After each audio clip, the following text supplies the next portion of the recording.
E don finally settle. My people, they say that Chika Edoziem don take the southeast governors say make they no dey carry our youth dey go Abuja go dey dump them. Because if Hausa or if Fulani person do something or Yoruba, they no dey carry them come southeast come keep them. Why are they taking our youth to Abuja and to Zamfara? No be small thing o, as that one dey happen na e come still talk say again that all the whole southeast governors wey be say their hand dey for inside this matter, e say they go answer their call. No be small thing, my people. And also went ahead and say that all those people wey dey carry people dey enter inside bush, e say na Nigeria army na dey do this thing.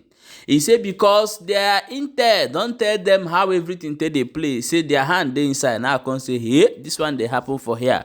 But however, as that one dey happen for that side though, now the Biafra government in exile don still come outside come tell us say they don neutralize 6 people wey be say wey dey do mkpamkpa, wey be Nigeria army wey dey do mkpamkpa for southeast. Now I come say this one dey happen for here. But as e dey happen, we go play you this video. But before we go inside, welcome back to Balabas Gist. If today na the first time wey you dey come across this wonderful channel, you are highly welcome. We still dey here, they bring you updates back to back as e dey hot. Please watch this video that I'm going to play you now, coming from Chika Edoziem, where he made all those statements. He gave many things wey he talk for there. I want make you listen very well, and we'll come back and continue. Governors, you have still the opportunity. You have still the opportunity to make a change. Stop pursuing young Biafran people, young men and women of evil extraction, and handing them over to the caliphate to be sent to Abuja to be incarcerated in Gwagwalada and Niger, Niger State, and all these northern states. These are your people. You cannot see, you have never seen, even for the sake of argument, that any of these individuals committed crime, but they haven't committed any crime. But I'm saying for the sake of argument, if these young men and women committed any crime in Anambra State, in Imo State, in Enugu State, in Ebonyi State, what has it got to do with you handing them over to the Nigerian authorities to be taken to Abuja and to be tried in Abuja and to be put in prison in Niger State and all other northern states? Have you heard or have you seen any Fulani man or any Hausa man committing a crime in Kaduna, in Sokoto, and all the rest of them, Katsina? And then they would, bundle that person and send it to Enugu to be tried. Even legally, it doesn't make sense. Stop bundling your children. Stop handing your people over to the enemy to kill them, because those you have handed over, we cannot account for many of them. There is will I call it a race among Enugu State governor and the one in Imo State and the one in Ebonyi State, who will first put Ruga in their place to please the Northern Caliphate, to please the Fulani. Are you people really normal? Sometimes when I look at lessons and I read them, I can't imagine where do you guys came from? Are you going to hand over our land to a people who, once they come in, they won't be claiming to be settlers anymore? They will tell you they are indigenous there. The land belongs to them. And you know that Nigeria will not be saved. I'm telling you now, if you do not know, today is the 9th day of March 2024. Nigeria will not be saved. It cannot be saved. The nation of Biafra is going and will stand, will be restored as a nation independent, sovereign, and will take its place among the Committee of Nations. Stop handing our land over to the North or to the Fulani. And again, stop going around destroying the properties of hard-earned Igbos. When we are telling them to come back home, look at what is happening in Abia State. If you want your people to come, we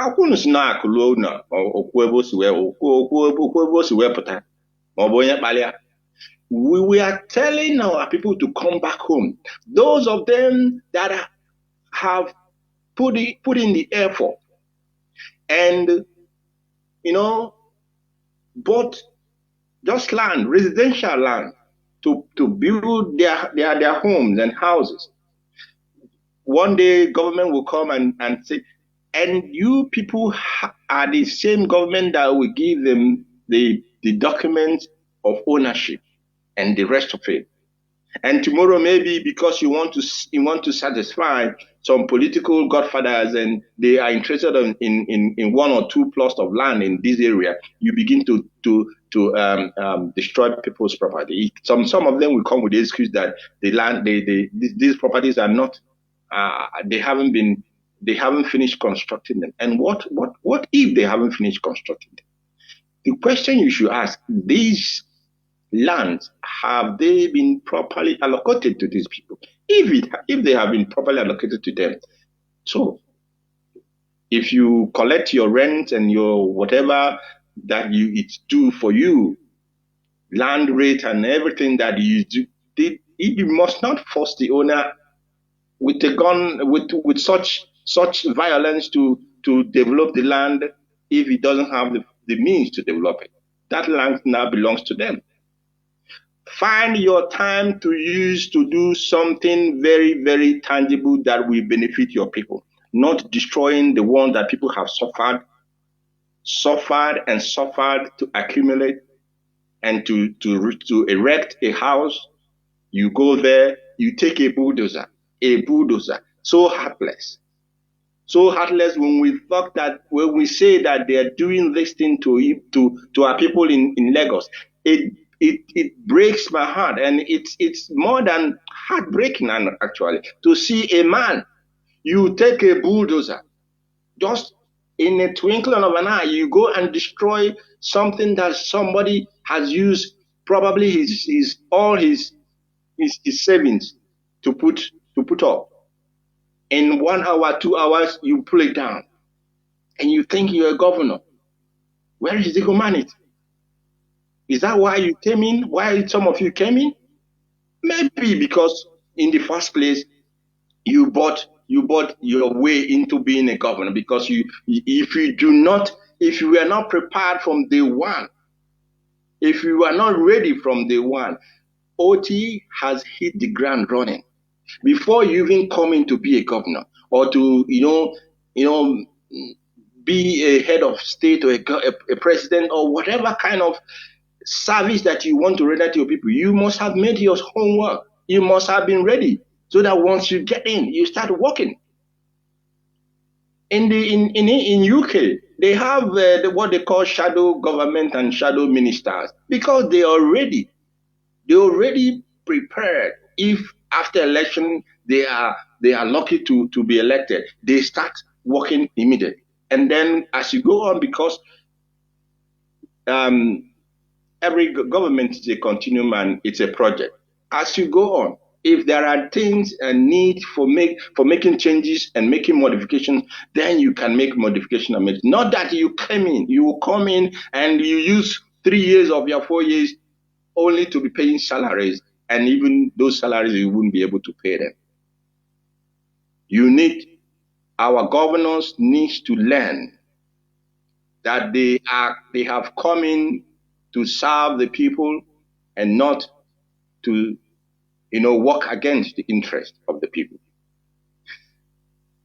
I advise all of you, call Professor Barton Naji to a meeting and ask him to assist you people to set up at least 2 more geometric electrics you know, power production, project somewhere between Enugu and another one, maybe Delta State. This will spur, and in fact, it will even hasten and encourage those are people who are not sure, how and where they can move their businesses. This will encourage them to move them down, and it will also bring revenue to the extent you wouldn't even imagine to these governments and states in this region.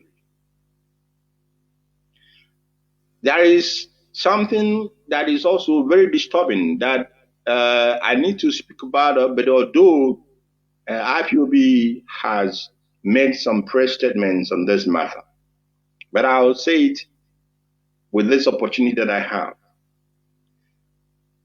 If anybody is asking or anybody is planning to organize any form of protest in Biafra land for the trouble that is affecting Nigeria, please shelve such idea and such plan.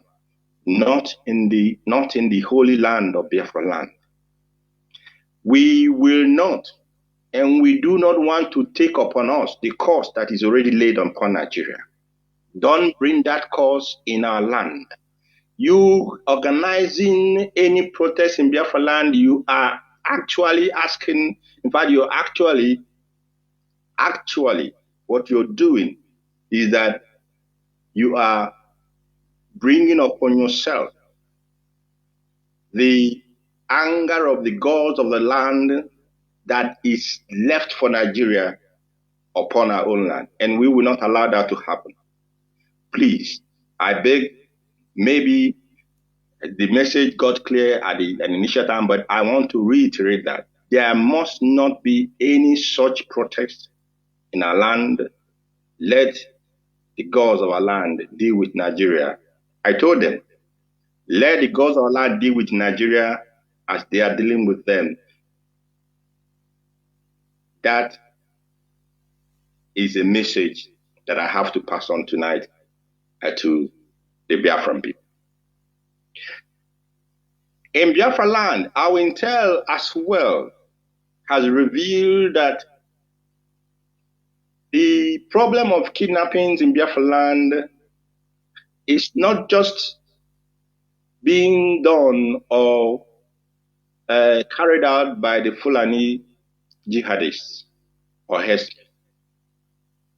This crime of kidnapping, the Nigerian army is fully a partner in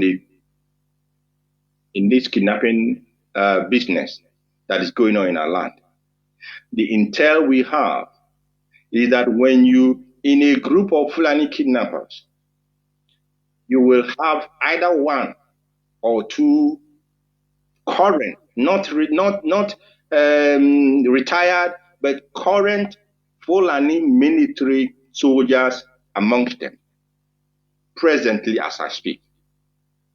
So why I'm saying this is that the Nigerian army, if you allow your soldiers, whether you know or you don't know, if you allow your soldiers to be part of this criminal endeavor in the land of Biafra, then when you kidnap our people and go into the bush, you also become bushmeat, because everything in the bush will become bushmeat for the Biafran people and for the ancestors, for the gods of our land. I tell you now, and I'm saying it with all seriousness,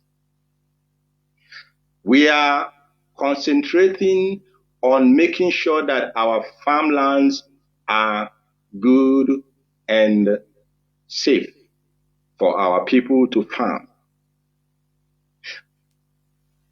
We will, of course, escalate a little bit. A time is coming when we will go after every kidnapping ring or cell in Biafra land. That is why I'm making this warning on time. Those who are military soldiers who are soldiers of the Nigerian army that are part of this. If at the end of the day, when the time comes and you are found to be part of these kidnappings, whatever happens to you, that is your own business. This Nigerian army is a very, very confused and most corrupt institution that I have ever seen. They are unbelievable. You people must remember that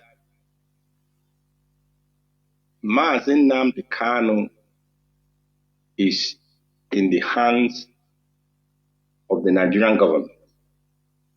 The Nigerian military intelligence was very, very key to the kidnap and extraordinary rendition of Mazi Nnamdi Kanu from Kenya to Nigeria. Why were they involved? You know, the song that they are singing now is that they are telling our people to abandon IPOB, not to deal with IPOB, not to support IPOB, and not to have anything to do with IPOB. This is the message of the Nigerian army to our people. They are not telling the Northerners, they are not telling the West not to support Amotekun or whatever, or even the latest one that the Miyetti Allah set up. Their militant group they call Vigilante or Fulani Vigilante nationwide. They are not telling anybody. You will have to ask yourself, why has it become almost impossible for the Nigerian army that in every criminal activity that will happen in Biafra land, they will attribute it to IPOB, even though they know that IPOB and its security network, the Eastern Security Network, we do not engage in anything that is criminal. We do not engage in any form of crime or any form of activity that will impact negatively upon our people. Remember, Mazi Nnamdi Kanu was the only one, even when government, during the time of COVID, when government was busy hoarding the palliative that was bought with government money and meant for the people. They were busy hoarding it. Mazi Nnamdi Kanu expended millions of naira to buy these, palliatives, if I use the same word, but to buy foodstuffs and distribute to the Biafran people. The question you need to ask, can someone who has such love for his people be involved in criminal activities against his own people? It's no. The answer is no. The reason that the zoo have now found it very, very convenient to begin to showcase what they think is their prowess in war. I mean, in war, they are fighting war in Osumo area, in Lille and the rest of it. That is Nigerian. You see them, they boasting when they just only succeeded in overrunning a ragtag criminal gang, and they are boasting. There is no war, they are boasting. The point you need to know is that IPOB has, for the obtained time, many times without number, not only through our press releases, which when we release these press statements, we hand them over to the media houses in the zoo. They know, they have it. Or time again and again, I've been on air, and some other IPOB leadership members have been on air to say that there are certain individuals that have derailed. They have gone completely against the principle, the fundamental principles for which the indigenous people of Biafra was set up. Our people must pay attention, because you need to understand where the enemy is going. You need to think ahead of them. That is why we have kept quiet and they are in disarray, because we know what they're thinking. We know what their next move will be. And we are working assiduously to make sure that all their plans against the people of Biafra, against the land of Biafra, will boomerang on them and backfire on them. Yeah, my people, welcome back. As you don't watch that video, please, I want you to drop your own opinion for inside comment section, and make sure say you share this video for more update as it dey hot. This thing na wetin talk, and na so we bring and come for your own ear. E left for you to share the video and leave your own opinion. You know, as we dey do am now, we will talk about this video for inside comment section. Share the video. Thank you.